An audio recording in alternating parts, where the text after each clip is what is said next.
ഞാൻ കണ്ണുകൊണ്ട് കണ്ടതെല്ലാം പോയി, അത് കണ്ട് കണ്ട് നെഞ്ചിക്കല്ലായി പോയി, പഴയ കാലം പാഴ്ചൊല്ലായി പോയി, എൻ്റെ വാനത്തിൽ താരങ്ങളെല്ലാം പോയി. സാമൂഹ്യ പ്രതിബദ്ധത ഇല്ലാത്ത ആർട്ടിസ്റ്റ് ഒരു ഊള ആർട്ടിസ്റ്റ് ആണെന്നാണ് ഞാൻ വിശ്വസിക്കുന്നത്.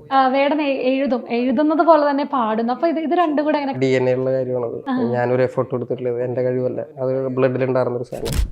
പിടിച്ചതെല്ലാം പുലിവാലിടാ, കാണ്ട മൃഗത്തിന്റെ തോലിട. പാട്ടിലൂടെ അല്ലാതെ ഗ്രൗണ്ട് ലെവലിൽ എന്തെങ്കിലുമൊക്കെ കാര്യങ്ങളൊക്കെ ചെയ്യണം അങ്ങനെ എന്തെങ്കിലും? ആദ്യം കാശുണ്ടാക്കണം, അതല്ലാതെ ഇവിടെ ഒന്നും നടക്കില്ല. മണിയാണ് എല്ലാത്തിനെയും റൂൾ ചെയ്യുന്നൊരു ലൈക്ക് ബേസിക്കലി അങ്ങനെയാണ്. അപ്പൊ നമ്മള് എങ്ങനെയാണ് ഈ പാമ്പിനെ തിന്നണ നാട്ടിൽ പോയി കഴിഞ്ഞാൽ നടുക്കഷ്ണം നോക്കി തിന്നണമെന്നല്ലേ? നമ്മളങ്ങനെ പണിയെടുക്കണ്ടേ? കുതന്ത്ര മന്ത്രമൊന്നും അറിയില്ലടാ, കുടിച്ച കള്ളമൊന്നും പറയില്ലടാ. ഡാൻസ് ആണെങ്കിലും നമ്മൾ ഡാൻസ് കളിക്കേ മൂവ്മെന്റ്സ് ഒക്കെ ആണല്ലേ? ഫ്ലോർ കയറിയതൊന്നും അറിയില്ല എന്റെ പൊന്നേജ്. നമ്മൾ ഫ്ലോർ കയറുമ്പോ വേട്ടക്കരിമൻ കയറും നമ്മുടെ മേത്ത്. നീ പിറന്ന മണ്ണിൽ നിന്നെ കണ്ടാൽ വെറുപ്പ്, പണിയെടുത്തുമേനി വെയിൽ കൊണ്ടേ കറുപ്പ്. പരിസ്ഥിതി സംരക്ഷണം ഇത് എവിടുന്ന് കിട്ടിയത് ഇപ്പൊ ഈ പരിസ്ഥിതി എന്നുള്ള സാധനമാണ്? കോൺക്രീറ്റ് വനത്തിനോരത്തില് നവീന അടിമകൾ വാഴും നരകം പോലൊരു ഇടത്തില് എന്നെ പെറ്റല്ലോ കല്ലുപോലൊരുത്തി. വീട്ടില് പാടാൻ പാടില്ല, വീട്ടിൽ അപ്പനെ പാടണം. അപ്പന് ഏറ്റവും ഇഷ്ടമുള്ളൊരു പാട്ട് ഏതാണ് വേടന്റെ തന്നെ? അപ്പൻ എന്റെ പാട്ടൊന്നും കേൾക്കില്ല. അപ്പൻ എപ്പോഴും പാടുന്നൊരു പാട്ട്, ഇന്നലകൾ ഇതുവഴിയേ പോവി. ഞാൻ എൻ്റെ വീട്ടിൽ സമാധാനമായിട്ട് കാലത്തെനിക്ക് എൻ്റെ നായ്ക്കുട്ടീനെ കൂടെ നടക്കാൻ പോയി കുളത്തിലൊക്കെ പോയി കുളിച്ച് അപ്പനൊക്കെ ആയിട്ടിരുന്ന് ചോറൊക്കെ തിന്ന് ഭക്ഷണം കഴിച്ച് സമാധാനമായിട്ട് ജീവിക്കുന്ന ഒരാളാണ് ഞാൻ. പിള്ളേരുടെ കൂടെ ഹാങ് ഔട്ട് ചെയ്യും. കുറേ സുഹൃത്തുക്കളുണ്ട്, ഈ ഇഷ്ടംമാതിരി കൂട്ടുകാരുണ്ട് എനിക്ക്. പഴയ മുളം കുഴലായി ഞാൻ പാടാം. ഇൻഡിപെൻഡന്റ് മ്യൂസിക്കുകൾ മലയാളക്കര ഒന്നടങ്കം നെഞ്ചിലേറ്റിയപ്പം സ്വന്തം വരിയുടെ കരുത്തുകൊണ്ട് ഇൻഡിപെൻഡന്റ് മ്യൂസിക് ആർട്ടിസ്റ്റുകളിൽ വെറൈറ്റി ആയിട്ട് നിൽക്കുന്ന വേടനാണ് ഇന്നോടൊപ്പം. നമസ്കാരം. എങ്ങനെയുണ്ട്? സുഖമായിട്ട് അടിച്ചു പൊളിച്ചു പോകുന്നോ? ഓക്കെ. അപ്പൊ ആദ്യം തന്നെ ചോദിക്കാനുള്ളത്, ഇപ്പം നമ്മുടെ തന്നെ സൈനയിൽ ചെയ്ത ഒരു തെരുവിന്റെ മോൻ എന്ന് പറഞ്ഞിട്ടൊരു പാട്ടിനകത്ത് വേടൻ എഴുതും വരി. അപ്പം വേടൻ എന്ന് പറഞ്ഞൊരു പേര് തന്നെ ഇപ്പം ഇൻസ്റ്റാഗ്രാം എടുത്താലും word of the word and word രണ്ടും യൂസ് ചെയ്യുന്നുണ്ട്. അപ്പൊ എങ്ങനെയാണ് ഈ വേടൻ എന്നുള്ള പേര് തന്നെ ചൂസ് ചെയ്തത്? വേടൻ എന്നുള്ള പേര് ഒരു വിളിപ്പേരായിരുന്നു, കുറ്റം പേര് എന്നൊക്കെ പറയണ പേര്. അത് പിന്നെ ആർട്ടിസ്റ്റ് ആയപ്പോൾ അത് ആർട്ടിസ്റ്റ് നെയിമായിട്ട് തിരഞ്ഞെടുത്ത് അത്ര തന്നെ. എന്നെ ആ പേരിലാണ് എല്ലാവർക്കും അറിയാം. എൻ്റെ ശരിക്കുള്ള പേര് ആർക്കും അങ്ങനെ അറിയില്ല. അപ്പം വേടൻ എന്ന് പറഞ്ഞാൽ എല്ലാവർക്കും അറിയണത്, അപ്പോൾ ആ പേര് തന്നെ ചൂസ് ചെയ്തു. അതുപോലെ തന്നെ ഇപ്പോൾ ഓരോ പാട്ട് എടുക്കുകയാണെങ്കിലും ആ പാട്ടിൽ നമ്മൾ വേടേണ്ടത് ശ്രദ്ധിക്കുന്നത് ലിറിക്സ് ആണ്. ലിറിക്സ് അത്രയധികം നമ്മുടെ മനസ്സിലേക്ക് ഇങ്ങനെ പതിയിരിക്കും, നമുക്ക് ആ ഒരു ഇമോഷൻ കിട്ടുന്നുണ്ട്. ഇപ്പം ഓഡിയൻസിനാണെങ്കിലും അല്ലെങ്കിൽ ഇത് അനുഭവിക്കുന്ന ഒരുപാട് പേർക്ക്. അപ്പോൾ എങ്ങനെയാണ് ഈ ഒരു റാപ്പ് സോങ്സിലേക്ക് അല്ലെങ്കിൽ സോങ്സിലേക്ക് പോകാം എന്നൊക്കെ വേടൻ ആലോചിച്ച് തുടങ്ങുന്നത്? പ്രത്യേകിച്ച് കാര്യമൊന്നുമില്ല, അബദ്ധവശാൽ ഹിപ്ഹോപ്പിലേക്ക് വന്നു, അത്ര തന്നെ. പിന്നെ എഴുത്ത് ചെറിയ വായനയൊക്കെ ഉള്ളതുകൊണ്ട് കുഴപ്പമില്ലാതെ എഴുതാൻ പറ്റുമെന്ന് വിചാരിക്കണം. നല്ല എഴുത്തുകാരനൊന്നല്ല ഞാൻ. അല്ല, ഭയങ്കര പാട്ടുകളിലൊക്കെ ആണെങ്കിൽ ഭയങ്കര ഷാർപ്പ് വേർഡ്സ്, അതുപോലെ തന്നെ ഈ പ്രാസം ഒപ്പിച്ച് എഴുതാൻ ഭയങ്കര പാടാണ്. അത്രയധികം വേർഡ്സ് വേണം. അപ്പം ഏതൊക്കെ പുസ്തകങ്ങൾ എങ്ങനെയൊക്കെയാണ് വായനയിലേക്കൊക്കെ? വായന ഇങ്ങനെ റാൻഡമിലേക്ക് കടന്നു, ഒരാൾ സഹായിച്ചിട്ട് വായനയിലേക്ക് കടന്നു. അങ്ങനെ വലിയ വായനക്കാരനൊന്നുമല്ലേ. ചെറിയ രീതിയിൽ വായിക്കും, അപ്പം അത് ചെറിയ രീതിയിൽ എഴുതാനൊക്കെ സഹായിക്കുന്നുണ്ട്. അല്ല, അപ്പോൾ ഓരോ വേർഡ് എടുത്ത് എത്ര സമയം എടുക്കും ഒരു പാട്ടിന് ഒരു ജീവൻ കൊടുക്കാൻ? അത്രയധികം നമ്മളെയൊക്കെ ആ സ്റ്റേജിൽ പെർഫോം ചെയ്യുമ്പോൾ അല്ലെങ്കിൽ ഒരു പാട്ടൊക്കെ കേൾക്കുമ്പോൾ നമുക്ക് ആ മൊമെൻറ്റിൽ അത്രയധികം എനർജി. അപ്പം ഇതിന് പിന്നിൽ എത്ര നേരം വേർഡിൻ്റെ ഒരു എഫേർട്ട് ഉണ്ട് ഓരോ പാട്ടും ഫോം ചെയ്ത് വരാൻ? ഞാൻ ഭയങ്കര സാവധാനത്തിലുള്ള എഴുത്തുകാരനാണ്. ഞാനൊരു 3-4 മാസമൊക്കെ എടുക്കും ഒരു പാട്ട് എഴുതാനൊക്കെ ആയിട്ട്. അങ്ങനെ പെട്ടെന്ന് എഴുതിയേക്കണ പാട്ടുകൾ ഭയങ്കര കുറവാണ്. കുതന്ത്രമൊക്കെ തന്നെയാണ് വേഗം എഴുതി തീർത്ത പാട്ടുകൾ. ബാക്കിയുള്ള ഓൾമോസ്റ്റ് എല്ലാ പാട്ടുകളും സമയം എടുത്ത് എഴുതുന്നത്. പാട്ടിലൂടെ പറയാൻ ശ്രമിച്ചതൊക്കെ അനുഭവങ്ങളായിരുന്നോ? ഒരുമാതിരിപ്പെട്ട കാര്യങ്ങളൊക്കെ. അതെങ്ങനെ ആ ഒരു അനുഭവം പാട്ടിലൂടെ തന്നെ പറയണം, അല്ലെങ്കിൽ പാട്ടൊരു ടൂളായിട്ട് കൊണ്ടുവരാൻ വേണ്ടിയിട്ട് വേടൻ ശ്രമിച്ചത്? മ്യൂസിക്കിന് അതിരുകളില്ലല്ലോ. മ്യൂസിക് എല്ലാവരും കേൾക്കുന്ന ഒരു സാധനം. പ്രത്യേകിച്ച് ഇപ്പോൾ ഹിപ്ഹോപ്പ് ഭയങ്കരമായിട്ട് വളർന്നുകൊണ്ടിരിക്കുന്ന ഒരു ഏരിയയാണ്. പിന്നെ ആർട്ടിലൂടെ നമുക്ക് പറയാനുള്ളത് പറയുക എന്ന് പറയുന്നത് കുറേ കാലങ്ങളായിട്ട് നമുക്ക് മുന്നോടികളായിട്ടുള്ള ഒരുപാട് ആൾക്കാർ ചെയ്തു പോയിട്ടുള്ള കാര്യങ്ങൾ. നമ്മൾ അവർ പോയ വഴി കൂടെ പോകണമെന്നുള്ളൂ. അതുപോലെ തന്നെ സൈനയ്ക്ക് വേണ്ടി തന്നെ ചെയ്തൊരു ട്രാക്കായിരുന്നു ഉറങ്ങട്ടെ, ഇനി ഞാൻ ഉറങ്ങട്ടെ. അപ്പോൾ അതിൽ റിപ്പീറ്റ് ആയിട്ട് ഇനി ഞാൻ ഉറങ്ങട്ടെ അങ്ങനെ പറയണുണ്ട്. അപ്പോൾ അതെന്താണ് വേടൻ അത് ഉദ്ദേശിച്ചത്? എന്ത് രീതിയിലാണ്? അത് എൻ്റെ ഉദ്ദേശമല്ല. അതിൽ മറ്റേ ലൈക്ക് ആൾക്കാർക്ക് എങ്ങനെ മനസ്സിലാക്കുന്നു എന്നുള്ളതിലാണ് മെയിനായിട്ട്. എഴുതിയതിന് പിന്നിൽ അത് എന്തായിരുന്നു ഒരു തോട്ട്? അത് ഈ ക്രിയേഷൻ ഓഫ് ആദം എന്ന് പറഞ്ഞിട്ടൊരു പരിപാടി ഉണ്ടല്ലോ. സർവ്വലോകവും ഉണ്ടാക്കിയിട്ട് ഏറ്റവും അവസാന നാൾ വിശ്രമിക്കുന്നൊരു പരിപാടി. അതാണ് ഞാൻ ഇപ്പം എൻ്റെ ഒരു പേഴ്സണലായിട്ട് പറയുമ്പോൾ നമ്മൾ നമ്മുടേതായിട്ടുള്ള ഒരു സ്പേസ് ഉണ്ടാക്കിയെടുക്കാൻ വേണ്ടിയിട്ടുള്ള ബുദ്ധിമുട്ട്, സ്പേസ് ഉണ്ടാക്കിയെടുത്തതിന് ശേഷമുള്ള വിശ്രമമാണ് ആ പാട്ട്, അത്രേ ഉള്ളൂ. Okay okay. അതിൽ തന്നെ എനിക്ക് എടുത്തു പറയാനുള്ള വരിയുണ്ട്. ഇനി ഞാൻ ആ ഉറങ്ങട്ടെ എന്ന് പറഞ്ഞതിനകത്ത് എൻ്റെ തണലിൽ 1000 കുരുവി പരുന്ത് മുട്ട വിരിഞ്ഞ് പറക്കട്ടെ. അപ്പം സ്വയം ഒരു വഴി വെട്ടിത്തെളിച്ച് വന്ന ഒരു ആർട്ടിസ്റ്റാണ് വേടൻ എന്ന് പറയുന്നത്. അപ്പം ഇപ്പം എന്നെ പോലൊക്കെ അല്ല ആരൊക്കെ ആണെങ്കിലും ഇപ്പം നമ്മളൊക്കെ ആണെങ്കിലും ഒരു വഴി തെളിച്ച് വന്നെങ്കിൽ അതിനുശേഷം നമ്മുടെ കാര്യം മാത്രം നോക്കി പോകുന്ന ഒരുപാട് ആൾക്കാരുണ്ട്. പക്ഷെ അതിനുശേഷം വേടൻ തെളിച്ച ആ വഴി ഒരു സൊസൈറ്റിക്ക് വേണ്ടിയാണ് ഓപ്പൺ ചെയ്തിടുന്നത്. ഓരോ പാട്ടിലും അത് സ്ട്രെസ് ചെയ്യുന്നുണ്ട്. അപ്പം ഒരു സൊസൈറ്റിയെ മുഴുവൻ കൺസിഡർ ചെയ്യാം, അല്ലെങ്കിൽ അവരുടെ ഒരു ആളാവണമെന്ന് അതിനെ എങ്ങനെ നോക്കിക്കാണുന്നു ഇപ്പോഴും? ഇല്ല, അങ്ങനെ ഇതിപ്പോൾ പറഞ്ഞ മാതിരി ഒരു നേതാവാവണം എന്നോ അങ്ങനത്തെ ഒരു പരിപാടി ഒന്നുമില്ല. നമ്മുടെ ആർട്ട് പരമാവധി നമുക്ക് പറയാനുള്ള കാര്യങ്ങൾ ആൾക്കാരുടെ മുന്നിലേക്ക് പറഞ്ഞു പോകണം എന്നുള്ളതാണ്. പിന്നെ ഒരു ആർട്ടിസ്റ്റ്, സാമൂഹ്യ പ്രതിബദ്ധത ഇല്ലാത്ത ആർട്ടിസ്റ്റ് ഒരു ഊള ആർട്ടിസ്റ്റാണെന്നാണ് ഞാൻ വിശ്വസിക്കുന്നത്. വെറുതെ പറയാണ്ട. നമുക്കറിയാവുന്ന കാര്യങ്ങൾ, നമ്മുടെ ചുറ്റും നടക്കുന്ന കാര്യങ്ങൾ നമുക്ക് അറിയാവുന്ന രീതിയിൽ പാട്ടിലൂടെ ആൾക്കാർക്ക് പറഞ്ഞ് മനസ്സിലാക്കി കൊടുക്കുക. അപ്പൊ ഈ പാട്ടുകളൊക്കെ കേട്ടിട്ട് ആൾക്കാർ കണക്റ്റഡ് ആയിട്ട് അങ്ങനെ എന്തെങ്കിലും ഒരു എക്സ്പീരിയൻസ് ഒക്കെ ഷെയർ ചെയ്തിട്ടുണ്ടോ വേടന്റെ അടുത്ത്? അങ്ങനെ മനസ്സിൽ തട്ടിയ, അല്ലെങ്കിൽ അത് ഇത്രയും എഫേർട്ട് ഇടുമ്പോൾ ഉണ്ടായ ഒരു എക്സ്പീരിയൻസ് കുറെ നടക്കാറൊക്കെ ഉണ്ട്. ഏതെങ്കിലും ഒരെണ്ണം പറയാൻ? അല്ല, മനസ്സിൽ തട്ടിയത് ഇപ്പൊ ഇങ്ങനെ പാട്ടുകളൊക്കെ ഇറക്കി കഴിഞ്ഞപ്പോൾ ഓഡിയൻസ് ആരെങ്കിലും മെസ്സേജ് വഴിയോ കോളിൽ വഴിയോ എനിക്കിങ്ങനെ മനസ്സിൽ തട്ടിയൊരു വയസ്സായിട്ടുള്ള അമ്മമാരുടെ മെസ്സേജുകൾ വരും. അതാണ് ഈ പ്രായമായിട്ടുള്ള ആൾക്കാരുടെ മെസ്സേജുകൾ വരുന്നതാണ് ഭയങ്കര, നമ്മുടെ ആർട്ട് പണി വർക്ക് ചെയ്യുന്നുണ്ട് എന്നുള്ളൊരു സാധനത്തിലേക്ക് നമുക്ക് മനസ്സിലാക്കുന്നത് അങ്ങനെയാണ്. റിട്ടയർഡ് ആയിട്ടുള്ള പ്രൊഫസർമാരും ഭയങ്കര വയസ്സായിട്ടുള്ള ആൾക്കാരൊക്കെ മെസ്സേജ് അയക്കും, മോനെ എന്നൊക്കെ പറഞ്ഞിട്ട്, പാട്ട് കേട്ടെന്നൊക്കെ പറഞ്ഞിട്ട്. അത് ഭയങ്കര. ആ ഉറങ്ങട്ടെ എന്ന് പറഞ്ഞ ട്രാക്ക് ഒന്ന് ഞങ്ങൾക്ക് വേണ്ടി. ഞാൻ കണ്ണുകൊണ്ട് കണ്ടതെല്ലാം പോയി, അത് കണ്ട് നെഞ്ചി കല്ലായിപ്പോയി, പഴയ കാലം പാഴ്ചൊല്ലായിപ്പോയി, എൻ്റെ വാനത്തിൽ താരങ്ങളെല്ലാം പോയി, എൻ്റെ മുറ്റത്തെ കിണറ്റിൽ നഞ്ചായിപ്പോയി, ഞാൻ മുത്തമിട്ട ആള് മണ്ണായിപ്പോയി, ആ മണ്ണിൽ വീണ ഞാൻ വിത്തായിപ്പോയി, ഉയരൊഴികെ മിച്ചമെല്ലാം പോയി, പക്ഷെ ഉயிருണ്ടല്ലോ ഉയിര്, അത് കുഴിയിൽ വീണവന് കയറ്, ഉടലുണ്ടല്ലോ ഉടല്, നല്ല നാവികൻ ജനിക്കും കടല്. അത് ഓരോ വരിയിലൂടെ തന്നെയാണ് നമ്മൾ സഞ്ചരിക്കുന്നത്. അപ്പോൾ വേടൻ എഴുതുന്നത് പോലെ തന്നെ പാടുന്നു. അപ്പോൾ ഇത് രണ്ടും കൂടെ എങ്ങനെ? കാരണം ഇപ്പോൾ എഴുതിയാൽ പോലും പ്രാസൊപ്പിച്ച് പാടുക എന്ന് പറയുന്നത് ഇത്തിരി ഡിഫിക്കൽട്ട്. ഇപ്പം വേടൻ്റെ പാട്ടുകളൊക്കെയാണല്ലോ ഞാൻ കേട്ടിട്ട് പാടാൻ ശ്രമിക്കും, പക്ഷെ എനിക്കൊന്നും പറ്റാറില്ല. അപ്പോൾ അത് രണ്ടും കൂടെ എങ്ങനെ സിമ്പിൾ ആണെന്നോ? അല്ല, അതറിയാം, DNA ഉള്ള കാര്യമാണത്. ഞാനൊരു എഫേർട്ട് കൊടുത്തിട്ടുള്ളത് എൻ്റെ കഴിവല്ല, അത് ബ്ലഡിലുണ്ടായിരുന്നൊരു സാധനം. അത് വളരെ ആ ഒരു പ്രാസൊപ്പിച്ച് പാടുന്നതും വളരെ മനോഹരമായിട്ടാണ്. എനർജി അതിനെനിക്ക് ക്രെഡിറ്റ് തരരുത്. പാട്ടന്മാര് തന്നത്. അതുപോലെ തന്നെ അറിവൊരു ഇന്റർവ്യൂ പറഞ്ഞു, അത് ശ്രദ്ധിച്ചിരുന്ന ഒരു ഇന്റർവ്യൂ ആയിരുന്നു. ആ ഇന്റർവ്യൂവിൽ പറഞ്ഞു, എടുത്തു പറഞ്ഞ ഒരു ഇൻഡിപെൻഡന്റ് ആർട്ടിസ്റ്റിന്റെ പേരിൽ വേടന്റെ പേര് പറഞ്ഞു. അപ്പോൾ വേടൻ മണ്ണിനെ പ്രൊട്ടക്ട് ചെയ്യുന്ന, അല്ലെങ്കിൽ മണ്ണിന്റെ ചേർത്ത് പിടിക്കുന്നതും പരിസ്ഥിതിയെ ചേർത്ത് പിടിക്കുന്നതൊക്കെ. അപ്പം ആ ഒരു കാര്യങ്ങൾ വേടൻ എങ്ങനെ നോക്കിക്കാണുന്നു? എനിക്ക് പ്രിയപ്പെട്ട ഒരു ആർട്ടിസ്റ്റാണ്. പുള്ളിക്കാരനെ നമ്മൾ അഡ്മയർ ചെയ്യുന്നു എന്ന് പറയുന്നതിൽ സന്തോഷം. അപ്പോൾ ഈ പരിസ്ഥിതിയൊക്കെ ചേർത്ത് പിടിക്കുന്നതിനെ പറ്റി, പരിസ്ഥിതി സംരക്ഷണവും അങ്ങനെയല്ല പുള്ളിക്കാരൻ ഉദ്ദേശിച്ചത്. അവന് ഈ മണ്ണിനെ ഭയങ്കര ഇഷ്ടമാണ്, ഈ മണ്ണിൻ്റെ ജനങ്ങളെ ഇഷ്ടമാണെന്നാണ്. ഒരു ആർട്ടിസ്റ്റ് അങ്ങനെ ആയിരിക്കണമല്ലോ, അവൻ്റെ മണ്ണിലെ ജനങ്ങളെ സ്നേഹിക്കുന്നവനായിരിക്കണം. പുള്ളിക്കാരന് മനസ്സിലാക്കി പറ്റിയത് സന്തോഷം. ഓക്കെ. അതുപോലെ തന്നെ ഇപ്പോൾ ഇൻഡിപെൻഡൻറ്റ് മ്യൂസിക്കുകൾ ഇപ്പം വളരെ കുറച്ചും കൂടിയൊക്കെ പോപ്പുലറായി വരുന്ന ആ ഒരു ഇൻഡസ്ട്രി എന്ന് പറയുന്നത്, ഇപ്പോൾ ഒരു ഫിലിമിൻ്റെ, അതൊരു കൊമേഴ്ഷ്യൽ ഫിലിമിൻ്റെ പാർട്ടായിട്ടൊരു ഇൻഡിപെൻഡൻറ്റ് മ്യൂസിക്കും കൂടി വന്നു കഴിഞ്ഞാൽ ആ ഒരു കോംബോ വർക്ക് ആവുന്നുണ്ട്. ഇപ്പോൾ ഏത് മൂവീസ് ഇപ്പോൾ ഇറങ്ങുന്ന എടുത്താലും അതിലൊരു ഇൻഡിപെൻഡൻറ്റ് മ്യൂസിക് ആദ്യം തന്നെ വരുന്നു. അപ്പോൾ മഞ്ഞുമൽ ബോയ്സ് ആണൊരു കൊമേഴ്ഷ്യൽ പടമായിരുന്നു, അത് ഇറങ്ങുന്നതിന് മുന്നേ തന്നെ ആ ഒരു സോങ് ഹിറ്റായിരുന്നു. അപ്പോൾ ഇപ്പോഴത്തെ ഇതിനെ എങ്ങനെ വേടൻ നോക്കിക്കാണുന്നത്? അതായത് ഇപ്പം ഇൻഡസ്ട്രി ഇങ്ങനെ ഫോളോ ചെയ്യുന്നത്?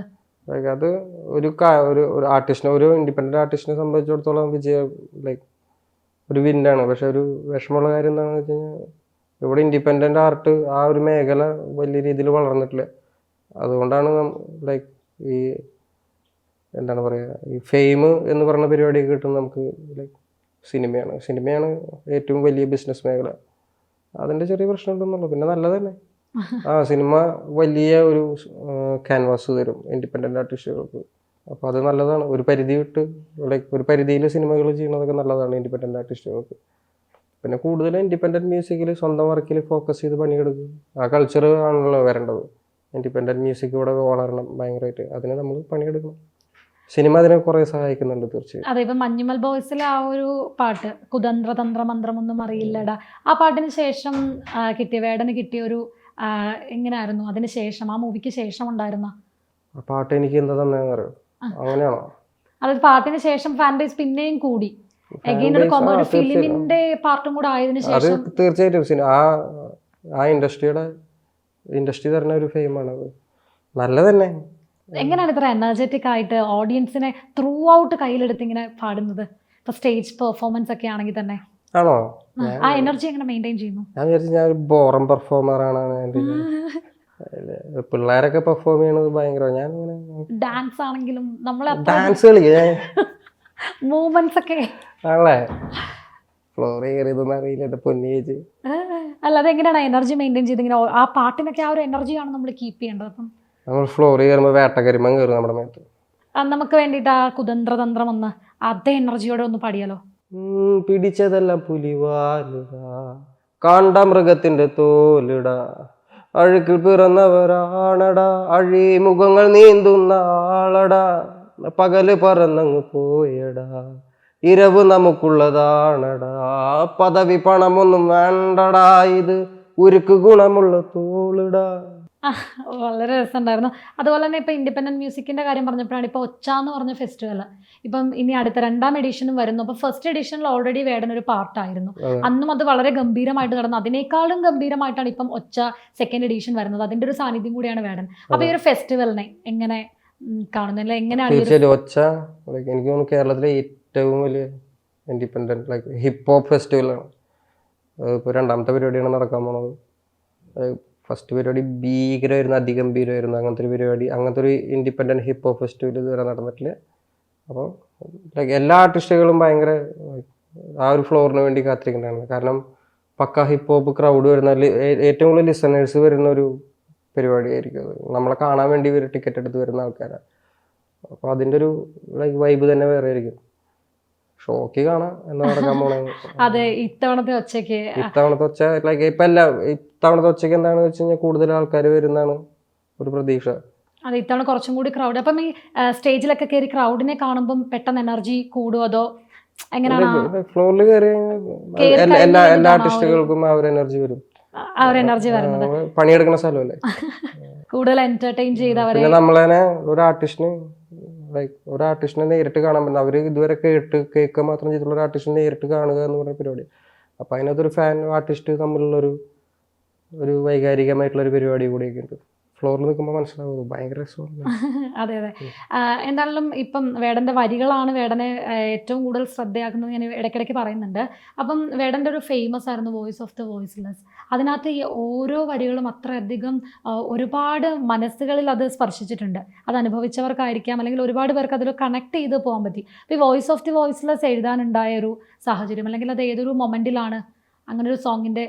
ജീവിത സാഹചര്യങ്ങൾ തന്നെ ഭയങ്കര മോശപ്പെട്ട ഒരു ജീവിത സാഹചര്യത്തിലാണ് കേരളത്തിലുള്ള പകുതിയിലധികം ആൾക്കാർ ജീവിക്കുന്നത്. ഞാനും അവിടെ നിന്ന് വരുന്ന ഒരാളാണ്. അപ്പോൾ എനിക്ക് പറയാനുള്ളത് പാട്ടായിട്ട് ഞാൻ പറഞ്ഞു. ആൾക്കാർ ഇത് പറഞ്ഞു നടക്കുന്നുണ്ട് ഒരുപാട് കാലമായിട്ട്, കേൾക്കണില്ല എന്നുള്ളത്. നമ്മൾ പാട്ടായി പറഞ്ഞപ്പോൾ കുറച്ചധികം ആൾക്കാർ പെട്ടെന്നൊന്ന് കേട്ടു, പിന്നെ അത് പറഞ്ഞു ആൾക്കാർ. ഇപ്പൊ വേടൻ പറഞ്ഞു പാട്ടായിട്ട് പറഞ്ഞതിന് ശേഷം അത് ഒരുപാട് പേര് മറന്നു പോകുന്നുണ്ടെന്ന്. അപ്പൊ ഈ പാട്ടിലൂടെ അല്ലാതെ ഇറങ്ങി അല്ലെങ്കിൽ ഗ്രൗണ്ട് ലെവലിൽ എന്തെങ്കിലുമൊക്കെ കാര്യങ്ങളൊക്കെ ചെയ്യണം, അങ്ങനെ എന്തെങ്കിലും പ്രവർത്തനങ്ങളൊക്കെ ചെയ്യണം എന്ന് ആഗ്രഹമുണ്ടോ വേടന്? പാട്ടല്ലാതെ ആദ്യം കാശുണ്ടാക്കണം, അതല്ലാതെ ഇവിടെ ഒന്നും നടക്കില്ല. മണിയാണ് എല്ലാത്തിനെയും റൂൾ ചെയ്യുന്നൊരു തോട്ടാണോ? ഇല്ല, ബേസിക്കലി അങ്ങനെയാണ്. അപ്പൊ നമ്മള് എങ്ങനെയാണ് ഈ പാമ്പിനെ തിന്നണ നാട്ടിൽ പോയി ഞാൻ നടുക്കഷ്ണം നോക്കി തിന്നണമെന്നല്ലേ? നമ്മളങ്ങനെ പണിയെടുക്കണ്ടേ? പൂർണ്ണ നിഷേധി ശവക്കുഴിക്കുള്ളിലാവുന്ന അങ്ങോട്ട് പറഞ്ഞ് ഇപ്പോൾ വരുമ്പോൾ ഒരു മതിലിനകത്ത് വായിച്ചല്ല, അതാണ് ഉണ്ടാവാൻ പോണത്. നമ്മളങ്ങനെ അല്ലാതെ നമ്മളാദ്യം എനിക്ക് തന്നെ നിൽക്കാനുള്ള ഒരു സ്പേസില്ല. ഞാൻ ആദ്യം എനിക്ക് തന്നെ ഒരു സ്പേസ് ഉണ്ടാക്കി എടുക്കട്ടെ, എന്നിട്ട് ബാക്കിയുള്ള ഗ്രൗണ്ട് ലെവലിൽ ഇറങ്ങി പണിയെടുക്കുന്ന കാര്യമൊക്കെ പിന്നെ ഭാവിയിൽ. കൊച്ചു പയ്യനാണെന്നേ, എനിക്ക് പ്രായമുണ്ട്, സമയമുണ്ട്. പക്ഷേ കൊച്ചു പയ്യനാണെന്ന് ഇടയ്ക്കിടയ്ക്ക് പറയുമെങ്കിലും ഒരു സൊസൈറ്റിയെ മുഴുവൻ കൺസിഡർ ചെയ്യാനുള്ള ഒരു മനസ്സ്, അല്ലെങ്കിൽ അത് ആർക്കും ഇന്നത്തെ ഈ ഒരു ജനറേഷനിൽ എനിക്ക് തോന്നുന്നില്ല അതൊരു ആർക്കും ഉണ്ടാവുന്നില്ല. ഇങ്ങനൊരു സാഹചര്യത്തിൽ നിന്ന് കടന്നു അങ്ങനെ ആൾക്കാരൊക്കെ ഉണ്ട്. അങ്ങനത്തെ ആൾക്കാരുടെ അടുത്ത് നമ്മൾ എത്തിപ്പെടുന്നില്ല എന്നുള്ളൂ. അങ്ങനത്തെ ആൾക്കാരുടെ അടുത്ത് ഒരു ക്യാമറയും എത്തിപ്പെടുന്നില്ല, ഒരു മൈക്കും അവരുടെ അടുത്തേക്ക് എത്തിപ്പെടുന്നില്ല. ഇഷ്ടംമാതിരി പിള്ളേരുണ്ട്, നല്ല സാമൂഹിക ബോധമുള്ള പിള്ളേരൊക്കെ ഉണ്ട്. പക്ഷെ അവരെന്നെ തേടി ആരും പോകുന്നില്ല എന്നുള്ളതാണ്. ഉണ്ട്, ഇഷ്ടംമാതിരി പിള്ളേരുണ്ട്. അപ്പൊ വേടന് കുറച്ച് പൈസ കിട്ടുന്നു, അല്ലെങ്കിൽ കിട്ടിയെന്ന് ഓർത്തോളൂ. അപ്പം സൊസൈറ്റിയിലേക്ക് ചെയ്യണം എന്ന് ആഗ്രഹമുള്ളൊരു 3 കാര്യങ്ങൾ, അല്ലെങ്കിൽ എന്ത് ഡെവലപ്മെന്റ്സ് ആയിരിക്കും സഡൻ ആയിട്ട് കൊണ്ടുവരണം എന്ന് ആഗ്രഹമുള്ളത്? ഞാൻ ആദ്യം സ്വയം നന്നാവട്ടെ. അതാണ് ഞാൻ എന്നെ നന്നാക്കട്ടെ ആദ്യം, എന്നിട്ട് ബാക്കിയുള്ള കാര്യങ്ങൾ തീരുമാനിക്കാം. Okay okay. അപ്പം നമുക്ക് വേണ്ടിയിട്ട് ആ വോയിസ് ഓഫ് ദി വോയിസ്ലെസ് ആ ഒരു ട്രാക്ക് ഒന്ന്. നിലങ്ങളായിരം വേലിയിൽ തിരിച്ചതായി, തിരിച്ച വേലിയിൽ കുലം മുടിച്ചത് എത്ര പേര്, മുതുകുകൂനി തലകൾ താണുമിനിയും എത്ര നാണ്. നീ പിറന്ന മണ്ണിൽ നിന്നെ കണ്ടാൽ വെറുപ്പ്, പണിയെടുത്തുമേനി വെയിൽ കൊണ്ടേ കറുപ്പ്. നിന്റെ ചാളയിൽ എരിയുന്നില്ല അടുപ്പ്, പിഞ്ചു കുഞ്ഞവളര വയറിൽ കിടപ്പ്. അതെയോ, മതി മതി. റെസ്റ്റിംഗ് പീരീഡിലാണ് നാളെ മറ്റന്നാളൊക്കെ കുറെ ഷോ ഉള്ളതാ. ഇനിയിപ്പോ ഒച്ചയും വരുന്നുണ്ടല്ലേ, മെയ് 19th ഒച്ച. ഒച്ച വെച്ച് ബഹളം അതെ, അന്ന് ഒച്ച വെക്കേണ്ടതാണ്. ഇടയ്ക്കിടയ്ക്ക് അതുകൊണ്ട് കുറച്ച് പാടിയാൽ മതി. ഓക്കെ. ഇപ്പൊ ഈ പാട്ടുകളിലൂടെയൊക്കെ പൊളിറ്റിക്സ് പറയുന്ന ഒരാൾ കൂടിയാണ് വേടൻ. ഇപ്പൊ ഈ പൊളിറ്റിക്സ് ഒക്കെ പറയുമ്പം ഇതിന് ഒപ്പീനിയൻസ് പലതരത്തിൽ, പലർക്കും പല ഒപ്പീനിയൻസ് ആണ്, പല രീതിയിൽ വരുന്നുണ്ട്. അപ്പൊ ഈ ഒപ്പീനിയൻസിനെയൊക്കെ എങ്ങനെയാണ് ഫേസ് ചെയ്യുന്നത്, അല്ലെങ്കിൽ എങ്ങനെയാണ് ഇതിനെയൊക്കെ ഉൾക്കൊള്ളുന്നത്? ഞാൻ അതൊന്നും ശ്രദ്ധിക്കാറില്ല. ഞാൻ എൻ്റെ വീട്ടിൽ സമാധാനമായിട്ട് കാലത്തെനിക്ക് എൻ്റെ നായ്ക്കുട്ടീനെ കൂടെ നടക്കാൻ പോയി കുളത്തിലൊക്കെ പോയി കുളിച്ച് അപ്പനെ കയറ്റിരുന്ന് ചോറൊക്കെ തിന്ന് ഭക്ഷണം കഴിച്ച് സമാധാനമായിട്ട് ജീവിക്കുന്ന ഒരാളാണ്. ഈ കാര്യങ്ങളെ കുറിച്ചൊന്നും ശ്രദ്ധിക്കാറേ ഇല്ല. അതിനാണ് മാനേജർമാരൊക്കെ നിർത്തിയേക്കുന്നത്. ഓക്കെ. അല്ല, എന്നാലും എങ്ങനെയായിരിക്കും ഇങ്ങനെ, അല്ലെങ്കിൽ അതൊന്നും കെയർ ചെയ്യാണ്ട് ഇങ്ങനെ? കെയർ ചെയ്യാന്നല്ല, നമ്മളതിന് കൂടുതൽ ഇമ്പോർട്ടൻസ് കൊടുക്കണില്ല, നമ്മുടെ കാര്യങ്ങൾ നോക്കി നമ്മൾ പണിയെടുക്കുക എന്നുള്ളതാണല്ലോ ചേച്ചി. നമ്മൾ ഫാമിലി മാനാണ്, ഒരു ഫാമിലി മുഴുവൻ നമ്മുടെ ഷോൾഡറിലാണ്. നമ്മൾ ആവശ്യമില്ലാത്ത കാര്യങ്ങളിൽ ഇടപെട്ട് ആവശ്യമില്ലാത്ത വല വാങ്ങരുതല്ലോ. അതുപോലെ തന്നെ വേടന്റെ പാട്ടിൽ നിന്ന് തന്നെ എടുക്കുകയാണ്, തനിയെ വന്നതല്ല നീ ഇത്ര ദൂരം എന്നൊരു വേർഡിൽ പറയുന്നുണ്ട്. അപ്പം ചെറുപ്പം തൊട്ടേ വന്നപ്പോഴേ തനിയെ ആയിരുന്നു, ഒരു സപ്പോർട്ടോ അങ്ങനെ ഒന്നും? അല്ലെങ്കിൽ വേടനെ ഇപ്പം പാട്ടിലൊക്കെ ഇൻട്രസ്റ്റ് ഉണ്ടായിരുന്ന ആളാണ്, ഇതിലേക്ക് പോകും അങ്ങനെ വഴി കാട്ടാൻ ഗുരു ഒന്നില്ല, ഞാൻ തന്നെ എനിക്ക് ഗുരു. അപ്പൊ ആ ഒരു അവസരത്തിലൊക്കെ എങ്ങനെയാണ് ഇങ്ങനെ പിടിച്ച് കയറി വന്നത്? എങ്ങനെയായിരുന്നു ആ ഒരു സ്ട്രഗ്ലിങ്? അതങ്ങനെ നടക്കും ചേച്ചി. അതിപ്പോ എങ്ങനെയായിരുന്നു എന്ന് ചോദിച്ചു കഴിഞ്ഞാൽ പറയാൻ പറ്റില്ല, അതങ്ങനെ നടന്നു വന്നതാണ്. ഇപ്പം ബെന്യാമിനൊക്കെ പറഞ്ഞ പോലെ നാം അനുഭവിക്കാത്ത ജീവിതങ്ങൾ നമുക്ക് വെറും കെട്ടുകഥകളാണെന്നൊക്കെ പറയുന്നുണ്ടെങ്കിൽ പോലും ഒരാൾ ആ ഒരു സ്റ്റേജിലൂടെ പോയി എക്സ്പീരിയൻസ് ചെയ്താൽ മാത്രമേ എനിക്ക് തോന്നുന്നുള്ളൂ. ഇതിപ്പോ ഞാൻ പറഞ്ഞാൽ അതിനൊരു സുഖം ഉണ്ടാവില്ല. ഞാനത് പാട്ടുകളിലൂടെ പരമാവധി പറയുന്നുണ്ട്. ഞാൻ എങ്ങനെ ജീവിച്ചെന്നൊക്കെ ഞാൻ സോഷ്യൽ ക്രിമിനലിനകത്തൊക്കെ ഞാൻ പറയുന്നുണ്ട്. ഞാനത് പറഞ്ഞൊരു സുഖം ഉണ്ടാവില്ല. എനിക്ക് വർത്താനം പറയുന്നത് ഭയങ്കര മോശമാണ്. പാട്ട് അടിപൊളിയായിട്ട്. വേടൻ എഴുതിയതിൽ തന്നെ വേടൻ ഏറ്റവും ഇഷ്ടപ്പെട്ട ഒരു ട്രാക്ക് ഏതാണ്? സോഷ്യൽ ക്രിമിനലാണ് എൻ്റെ ഏറ്റവും ഫേവറേറ്റ് ട്രാക്ക്. അതിലെ തന്നെ ഇപ്പൊ അതൊരു കവിതമാതിരിയാണ് എഴുതിയത്.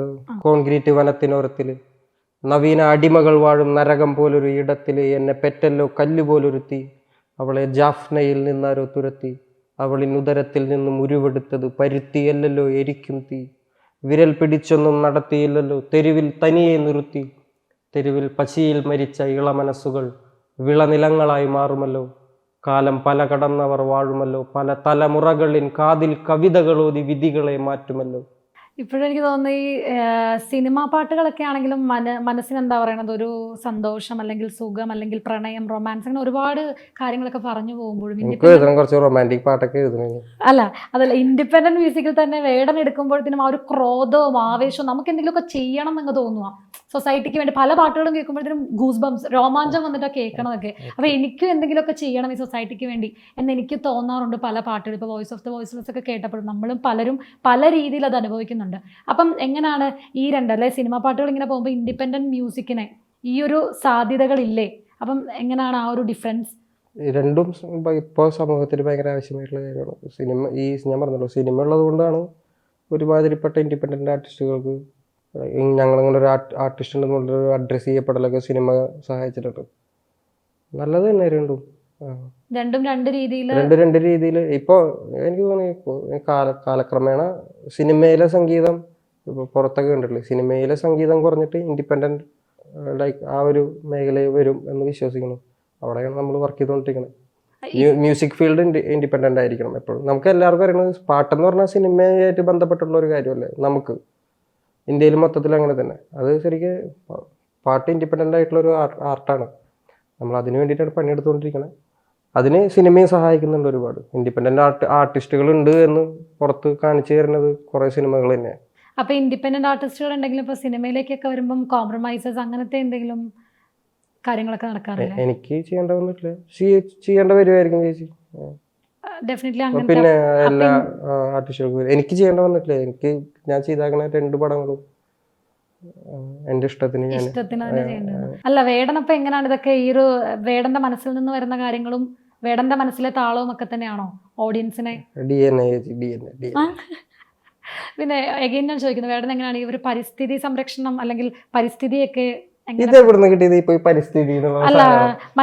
മഞ്ഞുമ്മൽ മഞ്ഞുമ്മൽ ബോയ്സിൽ ഇറങ്ങിയ അല്ല അതെന്താണെന്ന് അറിയോ, അത് പെരിയാറിന്റെ അങ്ങനെ എനിക്ക് പാടാൻ അറിയില്ല. അത് ആ സിനിമയ്ക്കകത്ത് അങ്ങനെ ഒരു മഞ്ഞുമല്ലാണല്ലോ പരിപാടി നടക്കുന്നത്. മഞ്ഞുമല്ല ഇങ്ങനെ ഭയങ്കര മലിനമായിട്ടുള്ള ഒരു സ്ഥലമാണെന്നേ. ഫാക്ടറികളും സിലിക്കോൺ ഫാക്ടറികളൊക്കെ വന്ന് അവിടെ ഞങ്ങൾ ഷൂട്ട് കഴിഞ്ഞിട്ട് ഒരു 5 ദിവസം 4 പേർക്കാണ് വയ്യാണ്ടായി. അവിടെ ഒരു ദിവസവും പകുതി രാത്രിയായിരുന്നു ഷൂട്ട്. ആ ഷൂട്ട് കഴിഞ്ഞിട്ട് ഒരു 4-5 ആൾക്കാർക്ക് വയ്യാണ്ടായി, പനിയൊക്കെ പിടിച്ചിട്ട് അവിടത്തെ വായു ശ്വസിച്ചിട്ട് അത്രയും മലിനപ്പെട്ട് കിടക്കുന്ന ഒരു സ്ഥലമാണ്. അപ്പൊ അതൊരു റെഫറൻസ് ആയിരുന്നു. ഇങ്ങനെയാണ് ഭയങ്കര മോശം പിടിച്ച ഒരു സ്ഥലമാണ്, പ്രകൃതിയൊക്കെ മുഞ്ചിത്തിട്ടിരിക്കണെന്ന് പറഞ്ഞപ്പോ അങ്ങനെ എഴുതിയതാണ്.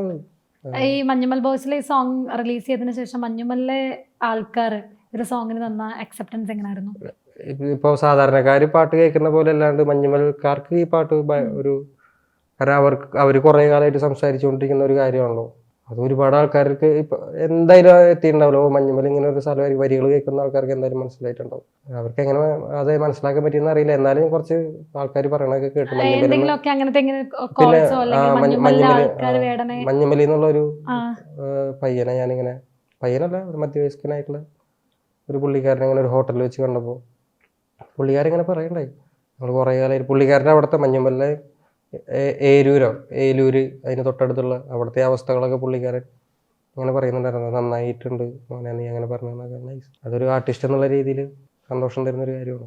എനിക്ക് തോന്നുന്നു മഞ്ഞുമലിൽ അങ്ങനത്തെ ആ ഒരു ഇഷ്യൂ അല്ലെങ്കിൽ അത് പുറത്തുനിന്ന് വേടൻ എഴുതിയപ്പോഴും അത് അവർക്ക് കണക്ട് ചെയ്യാൻ പറ്റി. അതൊരു ചെറിയ വിജയമല്ല, വലിയൊരു വിജയം. സിനിമയ്ക്ക് ആവശ്യമുണ്ടെന്നത്, അപ്പൊ അതുകൊണ്ടാണ് എഴുതിയത്. അപ്പൊ ഈ സിറ്റുവേഷൻസ് ഒക്കെ ചിദംബരം സാർ ആണോ? അതെ, ചിദംബരം ചേട്ടൻ പറഞ്ഞതാണ്. ഒരു ബേസിക് സ്റ്റോറി, ഒരു ബേസിക് വൺ ലൈനൊക്കെ പറഞ്ഞു തരും നമുക്ക്.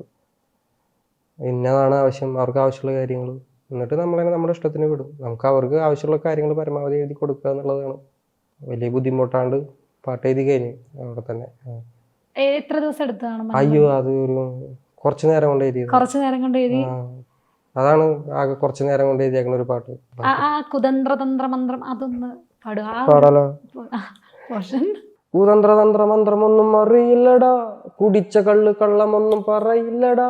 കുതന്ത്രതന്ത്ര മന്ത്രമൊന്നും അറിയില്ലടാ, കുടിച്ച കള്ള് കള്ളമൊന്നും പറയില്ലടാ. അതുപോലെ തന്നെ സൈനയ്ക്ക് വേണ്ടി ചെയ്ത ഒരു സോങ്ങിലെ ഒരു ലിറിക്സ് ആയിരുന്നു, ഒരു വേടൻ പോരിൽ ചത്താൽ 1000 വേടനായി പിറക്കും, 1000 ആളായി വരും. അതുപോലെ തന്നെ പുലിയാണേൽ പോരിൽ മരിക്കും. അങ്ങനെ ഒരു ഇത് പറഞ്ഞിട്ടുണ്ട്. അപ്പം പോരാടി എത്രത്തോളം വേണമെങ്കിലും സൊസൈറ്റിക്ക് വേണ്ടി പോരാടാനുള്ള ആ ഒരു ചങ്കൂറ്റമാണോ വേടനുള്ളത്? ആ ഒരു ഫ്യൂലാണോ വേടനെ മുന്നോട്ട് കൊണ്ടുപോകുന്നത്? പണിയെടുക്കണമെന്നുണ്ട് നല്ലോണം, നമ്മളെ കൊണ്ട് പറ്റാവുന്ന രീതിയിൽ. എന്താണ് പറയുക, വെറുതെ മരിക്കണം എന്നില്ല ചേച്ചി, അതാണ്. വെറുതെ മരിക്കണം എന്നില്ല, എന്തെങ്കിലുമൊക്കെ ചെയ്ത് മരിച്ചു പോകുക എന്നുള്ളതാണ് പരിപാടി. അപ്പൊ അതാണ് എൻ്റെ ഫ്യൂല്. നല്ല പണിയെടുത്ത് മരിച്ചു പോവുക എന്നുള്ളതാണ് കാര്യം. ഇപ്പൊ ഏറ്റവും കൂടുതൽ ഇമ്പോർട്ടൻസ് കൊടുക്കുന്നത് എന്തിനാണ്? ഫാമിലിക്കാണ്. അപ്പം ഫാമിലിയൊക്കെ വീട്ടിലൊക്കെ എപ്പോഴും വേടൻ ഇതുപോലെ ഈ പാട്ടുകളൊക്കെ തന്നെയാണോ പാടി നടക്കുന്നതും? വീടിന്റെ തനതായ പാട്ടുകാരുണ്ട് അപ്പൻ. വീട്ടിൽ പാടാൻ പാടില്ല, വീട്ടിൽ അപ്പനെ പാടുള്ളൂ. അപ്പന് ഏറ്റവും ഇഷ്ടമുള്ളൊരു പാട്ട് ഏതാണ്? വേടന്റെ തന്നെ അല്ലെങ്കിൽ അപ്പൻ എന്റെ പാട്ടൊന്നും കേൾക്കില്ല.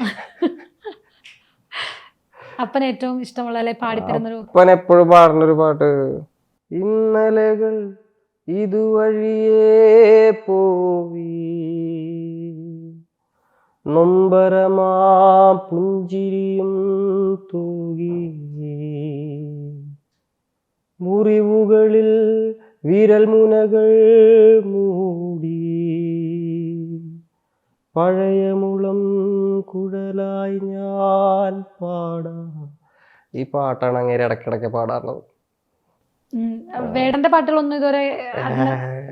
എന്റെ പാട്ട് ഏതാണെന്ന് എന്റെ അപ്പനറിയില്ല. അപ്പൊ അപ്പന് പാടാനൊക്കെ പോകുമ്പോഴും അതൊക്കെ കേൾക്കുമ്പോ എന്താണ് അപ്പൻ പറയാറുള്ളത് വേടനെ പറ്റി? നമ്മൾ ഇതിനെ കുറിച്ചൊന്നും അങ്ങനെ സംസാരിക്കാറില്ല. നമ്മള് വീട്ടിൽ പോയാ വെറുതെ ഓരോ കാര്യങ്ങളൊക്കെ പറഞ്ഞ് കുറച്ചേരം അങ്ങോട്ട് ഇങ്ങോട്ടൊക്കെ കുറ്റം പറഞ്ഞ് സുഖാണ് വീട്ടില്. പാട്ടല്ലാതെ വേടന് ഏറ്റവും ഇഷ്ടമുള്ള അല്ലെങ്കിൽ ഇപ്പൊ പാട്ടില്ലാത്ത സമയത്ത് വേടൻ ഏറ്റവും കൂടുതൽ എന്തായിരിക്കും ചെയ്യുന്നത്? ഞാൻ പിള്ളേരുടെ കൂടെ ഹാങ് ഔട്ട് ചെയ്യും. കുറെ സുഹൃത്തുക്കളുണ്ട്.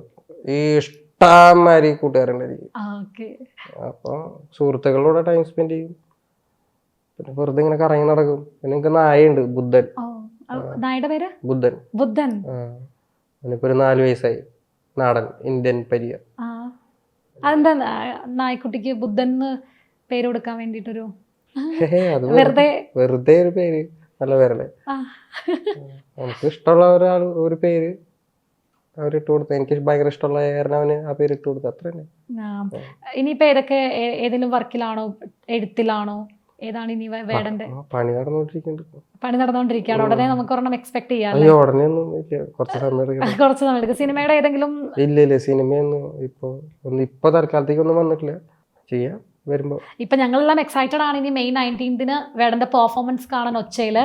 അപ്പം ഒച്ചയിൽ അത്ര എനർജറ്റിക് ആയിട്ട് തന്നെ വേടൻ എത്തില്ലേ? പിന്നെ പരമാവധി ശ്രമിക്കും. അപ്പം പ്രേക്ഷകരോട് ഒച്ചയെ പറ്റി ഈ ഒരു മെയ് 19 വരാൻ പോകുന്ന കേരളത്തിലെ ഏറ്റവും വലിയ ഹിപ്പ് ഹോപ്പ് ഫെസ്റ്റിവലാണ് ഒച്ച ഫെസ്റ്റിവൽ, ഓൾഗാട്ടി പാലസിൽ ഈ വരുന്ന 19-ാം തീയതി. അപ്പോൾ പരമാവധി എല്ലാവരും ടിക്കറ്റ് എടുത്തുവായോ, വലിയ എക്സ്പീരിയൻസ് ആയിരിക്കും. Thank you.